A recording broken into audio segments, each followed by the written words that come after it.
వాళ్ళకంటేనే మాట బిడ్డ తెలిసి చూస్తాడు ఇస్తాడా? నాకు అనిపిస్తుంది ఈ ప్రాబ్లమ్ సొల్యూషన్ తిన్నానే.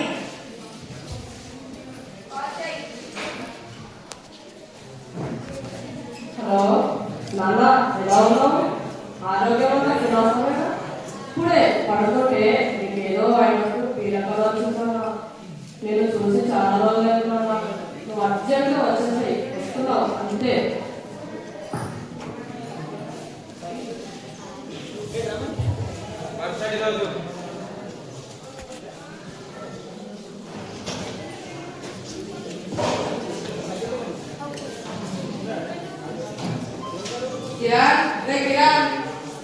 నాన్న ఎప్పుడు వచ్చావు?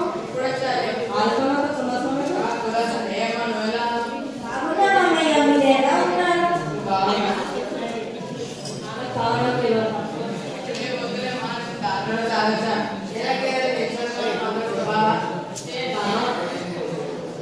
అంటే మామయ్య ఆయన ఎలా ఉందో ఆరోగ్యం ఎలా ఉందో ఆ ఇంట్లో పొలం అమ్మేసి ఆయన కూడా మాతో పాటే ఉంటే చాలా బాగుంటుంది.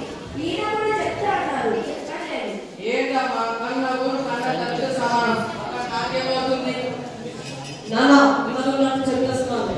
అప్పులు ఎక్కడైపోయాయి నాన్న. నాకున్న రెండే మార్గాలు. ఒకటి అప్పు తీర్చాలి, లేదంటే చనిపోవాలి. ఊళ్ళో మా ఇల్లు పొలం అమ్మేసి అప్పు తీర్చాను నాన్న. ఎలాగైనా నీ తర్వాత మాట్లాడతాను. నీకు అప్పుడే వచ్చేయమన్నారా? ఇల్లు కట్టవా, ఇల్లు కొనవా? నీకు మళ్ళీ మళ్ళీ చెప్తున్నాను, నా తర్వాత నీకు ఇల్లు పొలం నా తర్వాతే. కన్న కొడుకు కన్నా నీ ఆస్తి ఎక్కడ నీకు?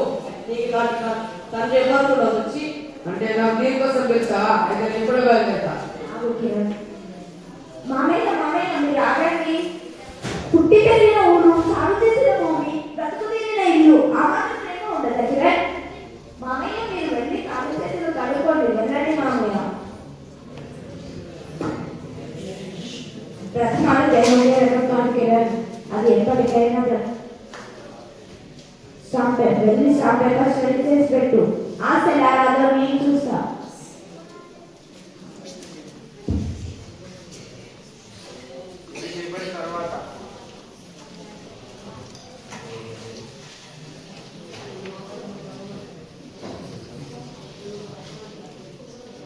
మామయ్య మామయ్య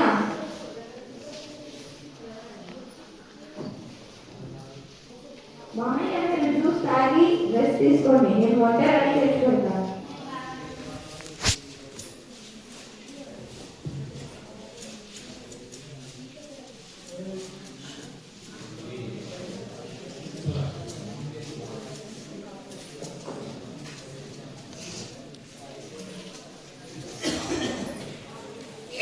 మామయ్య మామయ్య కిరణ్ శాంతస్తే.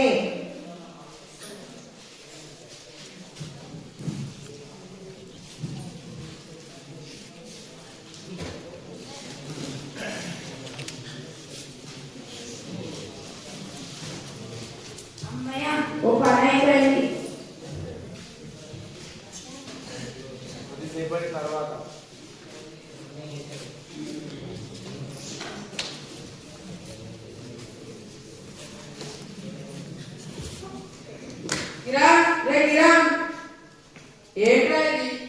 గతిమాతే పరమప్పుడు ఇలాగే ఉన్నది. ఇప్పుడు ఆ ఇల్లు పొలం అంతా నాది. నష్టం వచ్చినోడు కనుక వాడే వచ్చి నేను ఎడ పట్టుకొని గెట్టేస్తాను. అంటే కన్న తండ్రినే మోసం చూసావా? శబాష్ శబాష్. నాకు వచ్చే కోపాన్ని నాన్న నిన్ను వచ్చి కొడుకు ఆత్మహత్య రాసుకున్నాడే.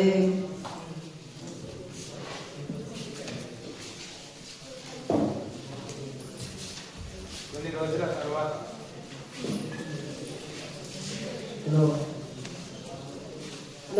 నేను లాయర్ సుబ్బారావుని మాట్లాడుతున్నా. మీ నాన్నగారు మీకు కోర్టులో కేసు వేశారు. మీరు బాధ్యత కానీ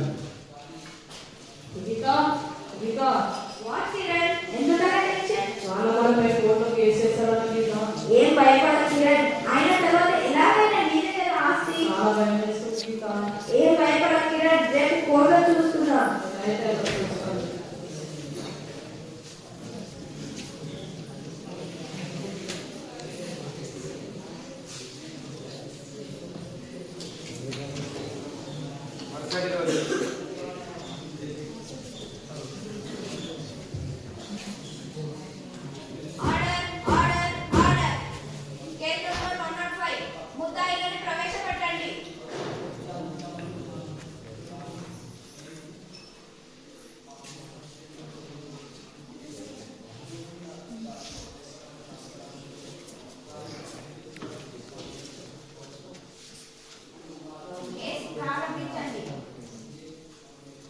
good morning my lord.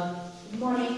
Venkatanath అనే ఈ వ్యక్తి తన కొడుకైన నాపై ఫిర్యాదుపై అతన్ని హత్య చేశాడని కేసు వేశాడు.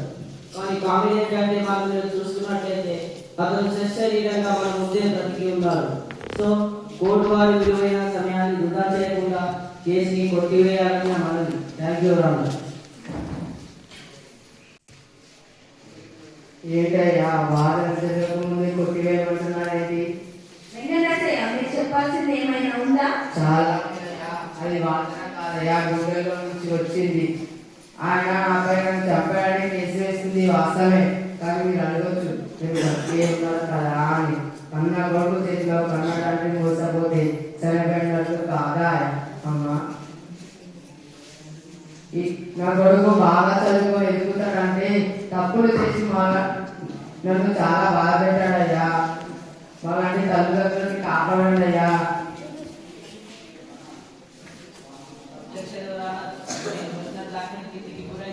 Objection over rule. వెంకటరమణయ్య, మీరు చెప్పండి.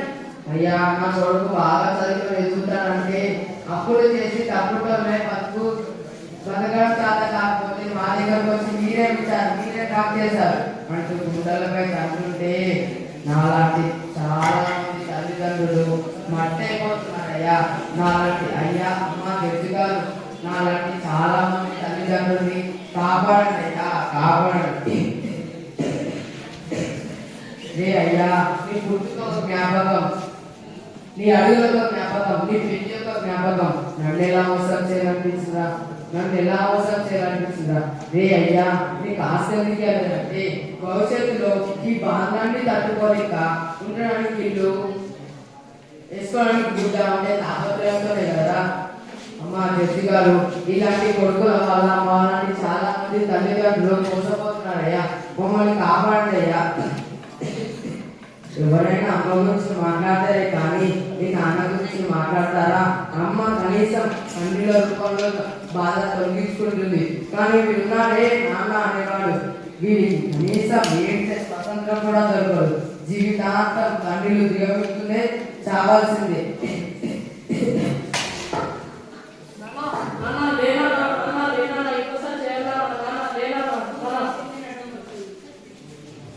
చిన్నప్పుడు బాధ కలిగితే అమ్మ నాన్న దగ్గరికి వెళ్ళి వాళ్ళు చదివేస్తాం. మరి పెద్దయ్యాక వాళ్ళు మనమే చూసుకోవాలి కదా.